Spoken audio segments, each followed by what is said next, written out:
Al-haditsu ar-rabi' wa samanun. Hadis yang ke-84 atau 83. Warwi an Salman radhiyallahu ta'ala anhu annahu qol laqad nahana yakti teman-teman nyegah kita sapa Rasulullah sallallahu alaihi wasallam bilang yen to madhep sapa kita al-kiblata ing kiblat biwa itin kelawan biabe au baulin atau kencing. Au annas tanjia atau yen to cebok sapa kita bil yamini kelawan nganggo tangan kanan. Au astanjia au annas tanjia atau yen to peper sapa kita biakol kelawan lu sedithik min salah sati ahjarin katimbang 3 batu. Au annas tanjia atau yen to peper sapa kita birojiin kelawan kotoran hewan. Au admin atau tulang balung. Rawahu Muslim. Wali sabati lan iku kedune Imam pitu min hadis Abi Ayyub al-Ansari radhiyallahu anhu wala tastaqbilu utawi dawu wala tastaqbilu lan aja madhep sira kabeh al-kiblata ing kiblat bigo itin kelawan biabe au baulin atau kencing walakin syarriku tapi ne madhep ngetan sira kabeh au gharibu utawa madhep ngulon sapa sira kabeh. Pon hadis yang ke-84 riwayate Salman Al-Farisi. Dulunya beragama Majusi dan abahnya Salman kiainya kiai Majusi. Tokohnya orang Majusi, penyembah api. Kemudian masuk agama Nasrani. Ya, ikut seorang pendetanya meninggal, sebelum meninggal wasiat, kalau saya meninggal kamu teruskanlah mengikuti agama Nasrani tapi ikutlah pendeta itu. Negaranya berbeda, ditunjukkan pendeta yang masih mengamalkan sesuai dengan aslinya kitab Injil. Enggak beda dengan kita, dengan Islam. Kalau yang asli dalam masalah usul ketuhanan tidak ada perbedaan sedikit pun. Paling aturan syariat, furu', cara sholat, wudu dan lain sebagainya itu yang berbeda. Masalah usuluddin, masalah tauhid sama. Agama tauhid Islam. Setelah mengikuti pendeta yang kedua, rohib yang kedua, rohib meninggal, sebelum meninggal wasiat, setelah kematianku maka habislah masa kontrak agama Injil. Kamu cari orang yang cirinya seperti ini, seperti ini, seperti ini. Walhasil Kanjeng Nabi Muhammad cirinya seperti ini, seperti ini, seperti ini. Sekarang sudah saatnya muncul. Carilah orang itu, tanda-tandanya negaranya itu banyak pohon kurma. Dicari. Walhasil Salman Al-Farisi ikut pedagang Yahudi, diajak ke Madinah, tapi sampai di Madinah dijual. Ya, dimasukkan ke dalam kerangkeng, terus nanggone Madinah dijual. Karena nggak ngerti bahasa Arab, ya nggak ngerti bahasa Arab, dari Persia kan, tidak paham bahasa Arab. Jari ini wong Yahudi, nek kepingin melu aku nang Medina ketemu ki, maka ikutlah saya. Tapi nggak ngerti bahasa nih, dilepono kerangkeng, nang kono didol dengan bahasa mereka. Lah Salman Al-Farisi tidak tahu kalau dijual. Akhirnya tahu Rasulullah, diludahi Rasulullah, didamu oleh Rasulullah, langsung bisa berbahasa Arab. Menjawab, kurang ajar, saya ini bukan budak. Nah itu ceritanya lah, panjang itu ceritanya panjang. Dalam Syaraful Mustafa pernah saya baca lengkap itu perjalanan hidupnya Salman Al-Farisi itu. Sampai di Madinah nggak ketemu langsung dengan Rasulullah. Ini ceritanya Salman gini, laqad nahana Rasulullah sallallahu alaihi wasallam an nastaqbilal qiblata bi ghaidin aw baulin. Benar-benar Rasulullah melarang kita menghadap kiblat ketika BAB ataupun kencing, au an nastanjiya bil yamin, atau kita cebok dengan tangan kanan, au an nastanjiya bi aqalla min salasati ahjarin, atau peper dengan batu kurang dari 3 batu. Au annas tanjia birojiin au admin, atau peper dengan menggunakan roji, kotoran hewan. au admin atau tulang. Wala tastaqbilul kiblata bi ghaitin au baulin, jangan menghadap kiblat ketika BAB ataupun kencing. Walakin syarriku, akan tetapi menghadaplah ke timur, au gharibu atau menghadaplah ke barat. Ini karena di Madinah. Ya, Madinah. Kalau di Indonesia ya jangan menghadap ke barat, jangan menghadap ke timur, tapi menghadaplah ke utara atau selatan. Nek madhep ngetan bokongi Ka'bah, nggak bokongi kiblat, madhep ngulon nguyui ngadep, ya berdoa gak oleh, larangan. Nek WC kan ono tutupe, mboten napa-napa. Ruang terbuka.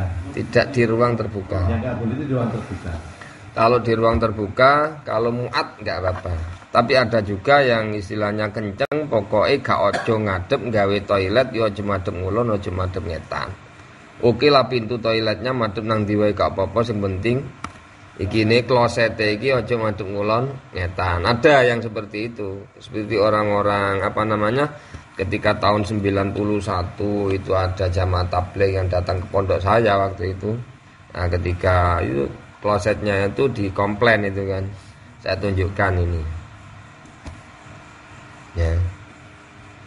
Jadi yang menjadi masalah itu adalah ketika ruangan itu terbuka. Kalau sudah muaddun ya, disiapkan untuk itu, alhasil WC permanen ya enggak apa-apa. Ya, karena di situ tertutup, terhalang oleh tembok, sehingga tidak ada kiblat di sana. Nah, gitu. Bismillahirrahmanirrahim.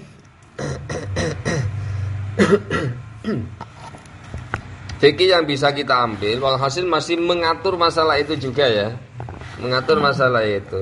Al-man'u min istiqbalil kiblat wastidbariha waqta qadail hajat fil khala. Ya. Ketika kita BAB di tempat yang terbuka, hendaknya tidak menghadap kiblat atau membelakangi kiblat. Ya, fil khala, tempat yang sepi. Amma fil bunyan fala ba'sa. Akan tetapi jika di tempat yang bangunan permanen itu tidak apa-apa. Dan itu adalah pendapatnya Imam Malik, Imam Syafi'i. Kenapa? Jam'an baina ahaditsil man'i wal jawaz, untuk menggabungkan antara hadis yang membolehkan dan hadis yang melarang. Satu hadis membolehkan, satu hadis melarang, digabungkan. Oh, sing dilarang adalah tempat yang terbuka, yang tidak apa-apa adalah untuk yang di bangunan permanen. Walhasil ono satire memang di dalam itu. Pendapatnya Imam Malik dan Imam Syafi'i. Tapi menurut pendapatnya Imam Abu Hanifah, Imam Ahmad, haram secara mutlak. Yahrumul istiqbal fil qada, ya fil fadha wal bunyan fi mukhtarir riwayataini. Ya. Baik di tempat terbuka ataupun bangunan yang sudah permanen tetap haram madhep kiblat. Dan ini yang dipakai oleh orang-orang jamaah tabligh waktu itu. Kalau sekarang saya nggak mengikuti sih. Tahun 91 saya masih mondok 1 tahun, itu saya di madrasah dipanggil oleh jamaah tabligh, ditunjukkan kloset. Bahasa Arab. Ya. Walhasil nek cara Jawa niki aja diadokno rono, gawe no maneh. Kan gitu, gawe no maneh aja madu ngono. Nah, jadi saya tunjukkan ini. Perselisihan pendapat tentang ini. Lah, di sana orang-orang jamaah tabligh bagus, tidak mau khilaf. Ya, jangan memperbesar khilaf. Pokoknya sudah ada yang boleh kan ya sudah, enggak usah dibahas. Lah itu enggak ada yel-yelan, enggak ada. Ya sudah, pokoknya sudah ada yang membolehkan ya monggo. Hadisnya iki yang melarang, hadisnya ini yang membolehkan. Syafi'i Maliki gabungkanlah 2 hadis itu. Yang melarang adalah berlaku untuk di tempat terbuka, yang dibolehkan adalah untuk bangunan yang permanen, tertutup.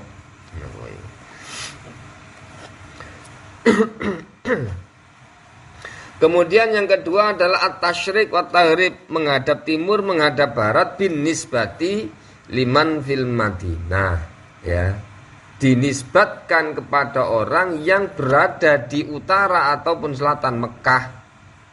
Dan yang ngetani Mekah ya aja ngulon ngetan. Ini khitabnya Kanjeng Nabi ini di Madinah. Ya. Di Medina, bukan di Indonesia. Kalau di Indonesia walakin jan nipu. Ya madhep ngidul atau madhep ngalor. Nah. Jadi mafhumnya itu sing penting ojo madhep kiblat membelakangi kiblat. Berarti ojo sing nak arah kiblat. Berarti nek kene yo lor gitu, madhep ngalor atau gitu. Kemudian yang ketiga, masyru'iyatul istinja bil hijarah, ya disyariatkannya istinja peper bil hijarati dengan memakai batu. Ya, dengan memakai batu. Kata-katanya adalah ahjar batu. Kemudian selain ahjar bisa dikiaskan. Apa itu?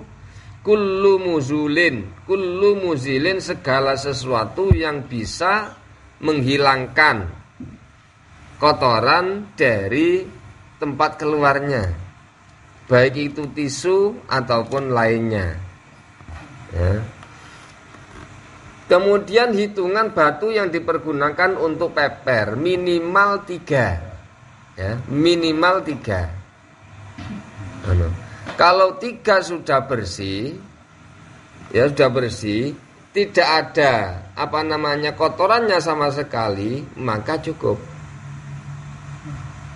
Kalau tidak cukup, maka secukupnya.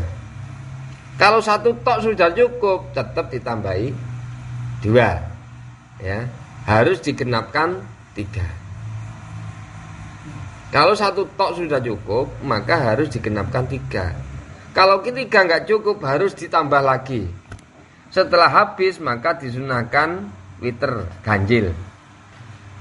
Kok genepe 4 tambahno 1 men 5. Innallaha witrun yuhibbu al-witra. Gusti Allah itu ganjil, seneng barang sing ganjil.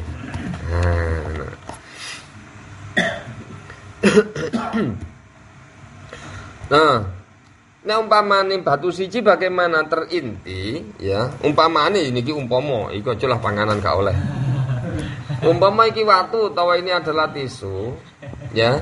Kemudian yang kita buat mengusap ada bagian atas, bagian bawah, kemudian bagian tengah.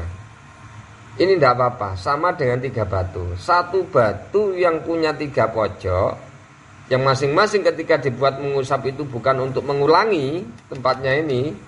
Ya, diulangi najis ketemu najis, jadi najis terus. Ya. 3 pojok nggak apa-apa. Atau batu ini ku kotak papat kene. Ya piye gak apa-apa. Sama dengan 4 batu.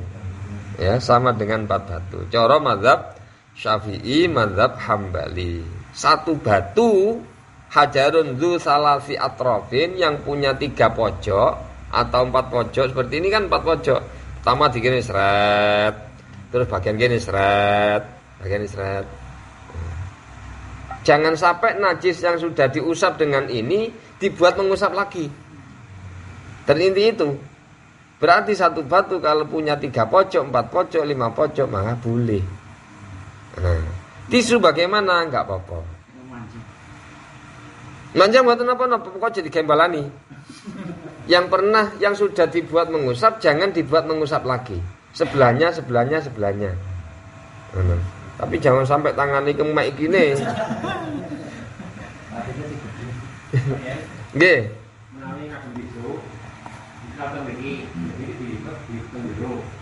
Nggih, kira-kira ngresap ora? Jangan sampai najisnya itu balik meneh. Lah itu loh. Kalau resapannya itu tembus sampai luar, maka najis yang ada di tubuh kita ini kontak dengan najis yang ini. Jangan sampai terkena oleh najis lain. Lah, kalau terkena najis lain maka harus diceboki dengan air. Terinti itu. Lah nek sampean teko-teko wandel ngono ya gak apa-apa sing kira-kira orang sampai tembus. Nek gak tekel diketok sih cukup meneh kok ya. Mosok tegel sampai nang ngono kemenyek ngene. Kasut, aku tembus terus. Sisa sak gulungane ku sing dimasuki. Sak lebaran kasut, dilempit kasut, tembus terus tekan bulu tembus terus. Ya, jangan kita potong, kita ambil satu, ya kita tekuk-tekuk, kemudian kita buat mengusap, kita ambil lagi, kita tekuk-tekuk lagi, kita buat mengusap. Ini 3 lembar sudah cukup. Ya, jangan sampai tembus. Kalau ini tembus ada resapan walaupun sedikit, berarti kan najis ini kan. Najis ini kalau ketemu dengan dubur yang ada najisnya maka menjadi najis semua. Ini kan apa namanya keringanan. Ya, keringanan. Sing diringankan adalah ini. Kok najis teko rene lah iki beda maneh. Kalau sudah tidak ada kecuali hanya asar bekas. Yang mana bekas itu baqiyatun najwi, sisa-sisa daripada an-najwi najis. Ini tidak ada kecuali hanya dengan air maka sudah makfu. Ya. Engko digawe salat gak apa-apa, ngimami ora apa-apa, tapi nek gendong wong peper ora oleh. Ya. Sangun najis. Dia itu dimakfu nganggo itu adalah untuk dirinya sendiri bukan untuk orang lain. Wong peper gendong wong peper gak sah salate. Nah, kata-kata Syafi'i ya, Syafi'i. Satu batu yang punya 3 pojok boleh. Ya. Wa inda Malikin wa Abi Hanifah bi syartil inqa walau bi hajarin wahidin wal itar mustahab. Nek cara Abu Hanifah dan Imam Malik sing penting resik. Gak kudu telu. Ya. Cara mazhab Malik, Imam Abu Hanifah, peper itu sing penting resik, enggak pakai hitungan. Ya, enggak pakai hitungan. Sing penting resike. 10-an nek urung resik tambahi meneh. Ya, sing penting sampai resik walaupun hanya 1 batu. Nek wis resik ganjil, ya wis. Kok pas genep resike tambahi 1 untuk mengganjilkan hukumnya sunnah. Kemudian yang keempat, an-nahyu anil istinja bil yamin, seperti hadis yang di atas tadi. Takriman laha an masima fi adza, untuk memuliakan anggota kanan itu jangan sampai kontak, ya masih kontak dengan sesuatu yang najis. Kemudian an-nahyu anil istinja bil azmi, ya, larangan peper nganggo tulang, belung. Kenapa? Karena itu adalah makanan jin. Ya, barang-barang yang dikei peper ini bukan barang-barang yang dimulakan oleh syarak. Contohnya makanan, baik itu makanan manusia atau makanan jin. Ya, balung-balungi sampean bar mayoran ayam terus balungi gawe peper ora kena, jine ngamuk engko. Kurang ajar pakananku delet-delet kan. Kocik pelit balung wis wae jatahe aku ya digawe peper kurang ajar kan demite ngono kok. Itu adalah makanan jin. Ya. Kemudian larangan menggunakan kotoran hewan yang sudah kering. Ngono. Kenapa? Karena itu adalah najis. Ya. Wong tujuane ngilangi najis kok nganggo najis tambah nemen. Mulane tisuke sing ana rembesane sing pernah najis ini tidak bisa dipergunakan untuk menghilangkan najis. Ila akhirih wallahu taala alam bisawab. Al-Fatihah.